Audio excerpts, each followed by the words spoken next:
Procrastination is not a laziness problem. It never was. Every productivity system, every app, every 5-step framework you've tried, they all failed because they were treating the symptom while the disease went untouched. The samurai knew this, not as a theory, as a lived reality forged across centuries of discipline and death. Write in the comments where you're watching from and what time it is, so I can get to know you better. To support the channel for free, don't forget to subscribe and like. Picture feudal Japan, 1600. A young warrior sits alone in a cold dojo. His assignment: memorize an entire scroll before sunrise. His hands are stiff, his eyes heavy. Every part of him wants to surrender to sleep, but Takechi does not negotiate with himself. He does not say, "After I warm my hands." He opens the scroll, because in his world, hesitation was not a habit. It was a form of dying, a slow, quiet death of the self, one delay at a time. What Takechi practiced that night had a name. It had a philosophy behind it. And that philosophy is what this video is about. Not tips, not hacks. A complete system, ancient, tested, ruthlessly effective, that attacks procrastination not as a time management failure, but as a spiritual one. The scroll is open. Enteki no Kokoro, the distant heart. Before the cure, the diagnosis, the samurai had a phrase for what we call procrastination: Enteki no Kokoro, the distant heart. It described a warrior whose body was present but whose spirit had drifted into tomorrow, into fear, into fantasy. They considered it one of the most dangerous conditions a person could inhabit, not because it weakened the sword arm, but because it weakened the will before the sword was ever drawn. Here is what that means for you. Procrastination is not passive. You are actively working hard to maintain the distance between yourself and the thing that needs to be done. Every excuse, every distraction, every "I'll start after this" is an act of construction. You are building a wall brick by brick between who you are and who you are capable of being. The modern application is immediate. Name the wall. The next time you feel the pull away from a task, say it plainly. This is Enteki no Kokoro. I have allowed my heart to drift. That naming alone breaks the trance. Bushido, time as a moral dimension. In the Bushido code, the way of the warrior, time was not a resource to be managed. It was a moral dimension. How a warrior used each moment was not a matter of productivity. It was a matter of honor. To waste a moment was not inefficiency. It was a form of dishonesty, a lie told to the life that had been given to you. This reframes everything. Modern procrastination is built on a hierarchy we impose on our own time. Some tasks are important enough to do now. Others can wait for a better moment. Bushido collapses this hierarchy completely. There is no unimportant moment. There is only the task in front of you and the honor you bring to it, or fail to bring. The samurai who swept the dojo floor was expected to sweep with the same consciousness as the warrior who charged into battle. The action was irrelevant. The quality of presence was everything. Today, treat the next thing on your list, however small, as if your honor depends on beginning it now, because in the deepest sense, it does. Kaizen, the sanctity of the small. Of all the philosophies that have leaked into modern culture, Kaizen is the most misunderstood. It is not a growth strategy. Rooted in Zen thought and centuries of artisan practice, Kaizen is a devotional act, the complete reverent attention given to the smallest possible unit of work, not improvement for its own sake. The sanctity of the small done now, done well, procrastination feeds on scale. Your brain does not refuse to write the report. It refuses to write the entire perfect report, the one that will solve everything and impress everyone. The task has grown, in your mind, to a size no human could reasonably begin. Kaizen cuts this monster down to its actual dimensions. A student of Zen calligraphy in Edo period Japan was not taught to write beautiful characters. He was taught to draw one perfect line. That line was the entire practice. Today, before any session of avoided work, ask not, "What do I need to do?" but what is the single smallest physical action I could take right now? Open the document. Write one sentence. The philosophy is not in the sentence. It is in the act of beginning. Mushin, the mind that does not obstruct. Mushin, no mind, is perhaps the most counterintuitive idea in the entire samurai tradition. It does not mean the absence of thought. It means the absence of obstruction, the condition in which action flows from the person the way water flows downhill, not forced, not decided, but unblocked. The sword master Yagyu Munenori wrote that in the state of Mushin, the sword swings itself. He meant this precisely. A warrior who had achieved Mushin did not deliberate before acting. There was no gap between seeing and moving. Intention and action had become one continuous unfolding. Consider the gap in your own life. You know what you need to do. You do not do it. Something lives in that gap.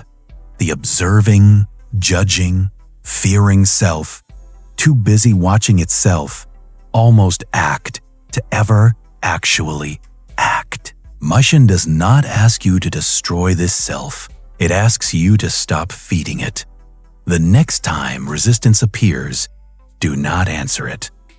Do not debate or negotiate. Move. Not because you have conquered the gap, but because you have chosen to step across it.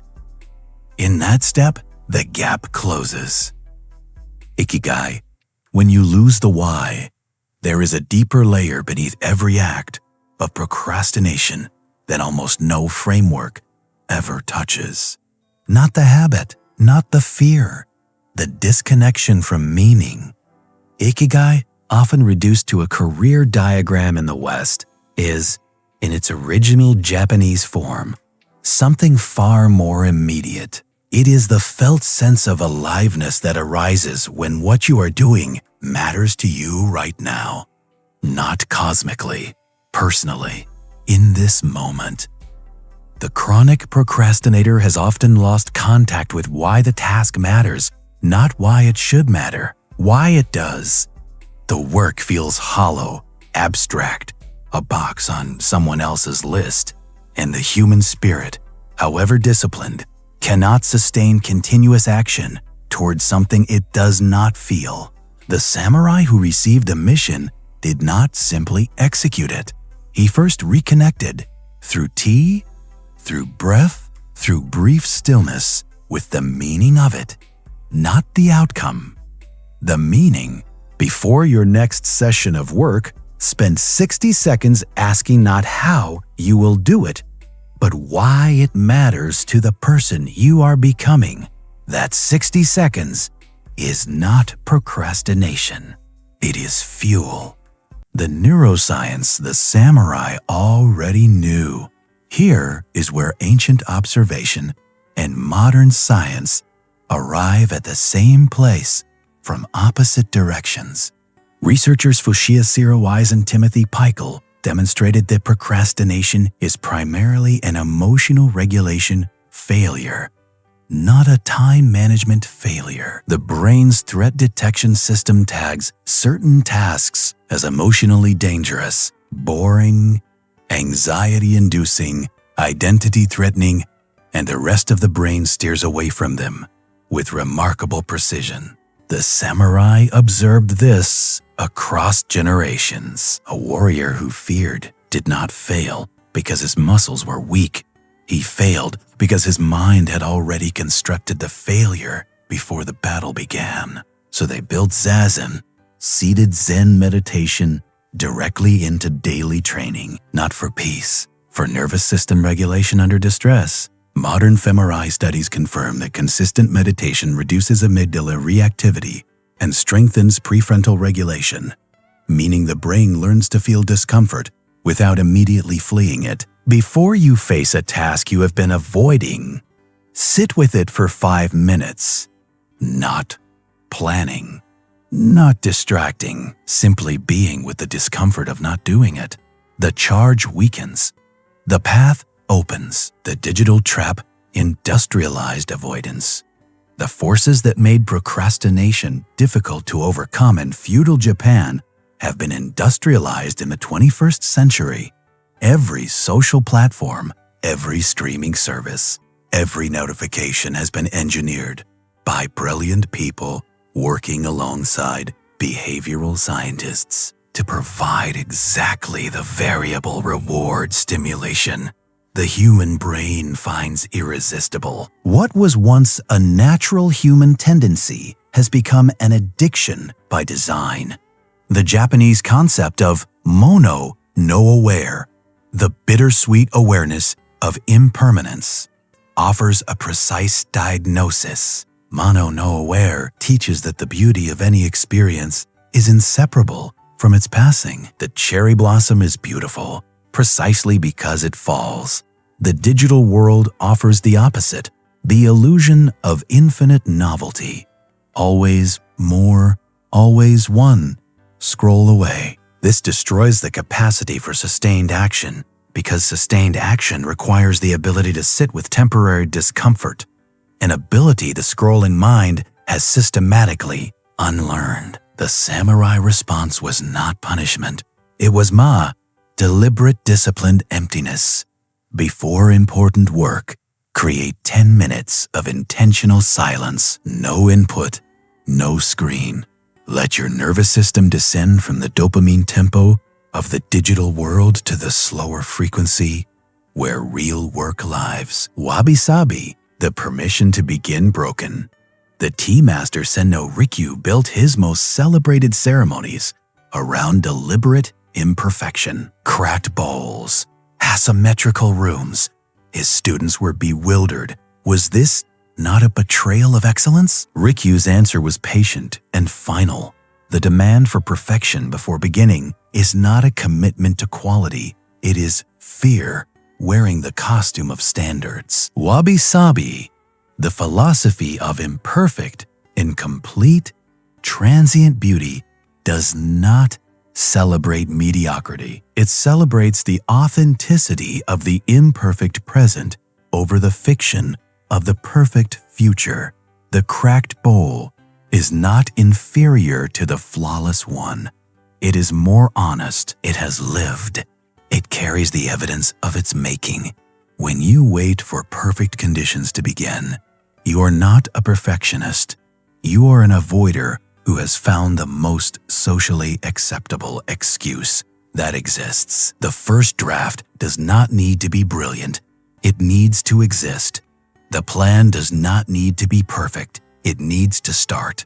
A sword never drawn, however perfectly forged, has failed its only purpose. Begin imperfectly. Begin now. The 7-breath practice. The philosophy is complete. Now the practice. The samurai did not separate knowledge from embodiment. Wisdom that was not lived was not wisdom at all. What follows is not a system. It is a translation of everything in this video into a single daily practice, simple enough to begin today. Before any task you have been avoiding, take 7 slow, deliberate breaths. On each breath, one thing shifts. First breath, name the Enteki. My heart has drifted. Second, invoke Bushido. This moment has honor. Third, apply Kaizen. Identify the single smallest action. Fourth, invoke Mushin. Decide not to answer the resistance. Fifth, reconnect with Ikigai. Why does this matter to the person you are becoming? Sixth, permit Wabi-Sabi. Grant yourself permission to begin imperfectly. Seventh, move. Not after the breath, on the breath. This is not meditation. It is pre-action ritual, the same kind of brief ceremony the samurai used before every significant act. 7 breaths. Then the scroll opens. Osu, the only lesson that matters. Every student who has trained in traditional Japanese martial arts knows this moment.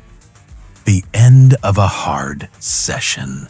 The master calls the class to stillness. They kneel and seize a spine straight. The master speaks one word, Osu. Press forward, not when you feel ready, not when conditions improve, not after you have resolved all uncertainty. Now, from exactly where you are, with exactly what you have, in exactly this imperfect moment. This is the entire philosophy of the warrior, distilled to 2 letters. You have walked through Enteki, Bushido, Kaizen, Mushin, Ikigai, Wabi-Sabi. You have understood why you delay. You have seen the ancient map of your own resistance. There is only one thing left. The thing that has always been left, the voluntary, conscious decision to close the distance between the person you are and the person you are capable of being. The scroll was always yours. The dojo was always open. The only question that remains is the one the samurai asked at every critical moment.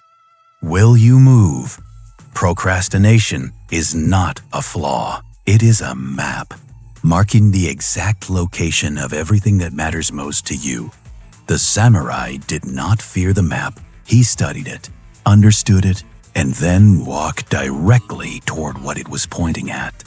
Today, before this video ends, take one action. Not tomorrow, not after one more video.